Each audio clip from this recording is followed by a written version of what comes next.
Gaurav Bhatia, just तस्लीम नमानी said, एक second, तस्लीम नमानी ने जो बात बोली वो मतलब कत्ल की बात हो रही है। सपा के नेता अबू आजमी कह रहे हैं कि खून की नदियां, सपा के नेता अबू आजमी कह रहे हैं कि बीजेपी के मुंह में खून लग गया है, नफरत फैला के देश में खून की नदियां बहाना चाहते हैं। कोर्ट में अगर कोई मामला जाता है तो खून की नदियां कैसे बह जाती हैं? ये तो संवैधानिक अधिकार है। कल को असीम वकार का संवैधानिक अधिकार है वो कोर्ट में जाए, किसने रोका है उनको? रहमानी साहब का अधिकार है कोर्ट में जाए, संवैधानिक अधिकार था, तभी तो रामलला का मंदिर 50 साल तक रुका रहा। रथ यात्रा गौरव भाटिया, रथ यात्रा संवैधानिक अधिकार है लगा है। लाल कृष्ण आडवाणी ने रथ यात्रा निकाली थी, उसका उनका संवैधानिक अधिकार था। लालू यादव ने रोकी थी, संवैधानिक अधिकार था। ये बात भी सत्य है, आज लालू यादव का है और भारतीय जनता पार्टी का है। ये भी इस देश का कटु सत्य है, ये भी इस देश का सत्य है। मुलायम सिंह यादव ने गोली चलवाई, आज अखिलेश, आज समाजवादी पार्टी का है और भारतीय जनता पार्टी का है। कल्याण सिंह जिसने कहा कि मेरी 100 सरकारें कुर्बान है रामलला के मंदिर के लिए, आज वो कहां है? वो भी देश जानता है, वो सत्य है, वो संवैधानिक अधिकार के दायरे में है। संवैधानिक अधिकार की आप बात करते हैं ना, संवैधानिक अधिकार के दायरे में ये नहीं है जो आपने कहा। Gaurav Bhatia, respond to this is the must reply. देखिए अमीर जी, अबू आजमी और समाजवादी पार्टी खून बहाने के बारे में बहुत जानते हैं। जो कार सेवक थे उनके रक्त से ही तो इनके हाथ रक्त रंजित हैं। लेकिन आपने एक सवाल बार बार पूछा, मैं उसी पे उत्तर दूंगा। आपने कहा कि अगर कुछ छुपाने के लिए नहीं है तो सर्वे से, वीडियोग्राफी से दिक्कत क्या है? ये चोर की दाढ़ी में तिनका है या पूरी दाढ़ी तिनके वाली है? आप मुझे अमीर जी बताइए। अगर इनको लगता है इनका मालिकाना हक है, कागज सारे ठीक है और इन्होंने कुछ गलत नहीं करा, आक्रांता नहीं हुई, कोई मंदिर नहीं तोड़ा, तो डंके की चोट पे इनको हिंदू समाज जैसे कह रहे वैसे कहना चाहिए कि भाई तटस्थ निष्पक्ष न्यायालय तय कर दे कि किसका हक बनता है किसका नहीं। लेकिन ये नहीं कर पाएंगे। कितने हजार मस्जिदों के बारे में ऐसा कहना चाहिए? अरे भाई लिस्ट पब्लिश कीजिए ना, अभी लिस्ट पब्लिश कीजिए। अभी आपके एक और साथी कह रहे थे हजारों मस्जिदें लेके, इसी चैनल पे कह दिया। शुक्र है मेरी बात को झुठला रहे थे, अभी तो तय हो गया। आप बताइए ना, बताते हैं 90 करोड़ रुपए टर्की से लिया और 149 भेजिए वोट आए। लिस्ट सोचिए एक वोट 70-80 लाख का पड़ा। बताइए कितने हजार है? ये बताते हैं टर्की गए और कहने लगे मैं चुनाव जीत जाऊंगा और इनकी राजनीतिक हैसियत ये रह गई थी 149 वोट आए थे। इसीलिए कह रहे आक्रांताएं मत करो, चाहे टीवी पे हो चाहे धरती पे हो। दूसरी बात, ये जो भीड़ तंत्र का मॉडल है ना अमीर जी, न्यायालय एक फैसला देगा, आप भीड़ ले आओगे, चाहे बुलडोजर के सामने ले आओगे, हिजाब का विरोध करोगे कि स्कूल कॉलेज में जो है हिजाब पहना जाएगा, ट्रिपल तलाक, भीड़ आ जाएगी, सीएए में भीड़ आ जाएगी। अरे ये भीड़ नहीं चलेगी, क्योंकि जब संविधान अपनी ताकत दिखाता है तो अच्छे अच्छों की नानी याद आ जाती है, तो अपनी और वही आज हो रहा है। वीडियोग्राफी कहां करा पाए? संविधान ने तो अपनी ताकत दिखाई, वीडियोग्राफी कहां करा पाए? यूपी में तो शासन भी आपका आगे आदेश है। अब सोचिए, अभी जब डंडे पड़ेंगे ना, वो जो डंडे हैं ना पुलिस के, वो तेल में रखे हुए जब पड़ेंगे, लेकिन अभी तो तेल से निकाल के जब डंडे पड़ेंगे अराजक तत्वों को, वो भीड़ ने सीए पे सड़कें भी जाम करके रखी। डंडा है, ये सब पे भारी है जी। असीम ठीक है सरवर साहब, मैं आपके पास आता हूं। असीम बकार, मेरा पॉइंट इस समय जो सवाल है वो बड़ा महत्वपूर्ण है। तहखाने का ताला तोड़कर या खोलकर तथ्य जुटाए जाए, बाधा पहुंचाने वालों के खिलाफ एफआईआर कर सख्त एक्शन का निर्देश दिया जाए। कोर्ट में आज जो कुछ हुआ और फैसले में जो कुछ निकल के आया, जिसमें जज अपने सुरक्षा की भी बात कर रहा है और ओवैसी साहब कह रहे हैं कि एक और मस्जिद छीन ली जाएगी, तस्लीम रहमानी कह रहे हैं कि अब पता नहीं क्या कितना खून बहाना चाहते हैं ये लोग। खून का मामला कहां से सामने आया और मस्जिद छीनने की बात कहां से आई? ये तो वीडियोग्राफी की बात है। Let's be logical and factual. नहीं, मैं बताऊं आपसे, मैं बहुत सुकून से सुन रहा था सबको, तो अचानक मेरे दिमाग में एक बात कौन दी कि ये सब कर क्यों रहे हैं, हो क्यों रहा है। भाई अगर बहुत मोहब्बत है तो अलग बात है, लेकिन अगर कोई तथ्य छुपाया जा रहा है या कुछ घबराहट है या कुछ डर है तो अलग बात है। तो मेरे दिमाग में एक बात आई, मैंने सोचा कि देखिए क्या है, तो मुझे मालूम ये पड़ा कि 2014 से पहले 2013 तक जो देश पर कर्ज था वो था 31 लाख करोड़ का, और प्रति व्यक्ति जो हम लोग कर्जदार थे देश के हर नागरिक, वो करीब 7,000 रुपए था। लेकिन आज कितना कर्ज है अमित देवगन जी देश पर, पता है आपको?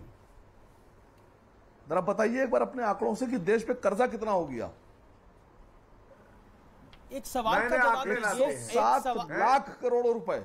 एक सवाल का जवाब दीजिए। आपके पास जवाब नहीं है तो बोलिए मेरे पास जवाब नहीं है। मैं यहाँ पर ज्ञानवापी मस्जिद में कोर्ट के फैसले पर सवाल पूछ रहा हूँ। आपको बता के लाया गया, एक सेकेंड, आपको बता के लाया गया कि चर्चा किस विषय पर है। आप बात कर रहे हैं कितना कर्जा है।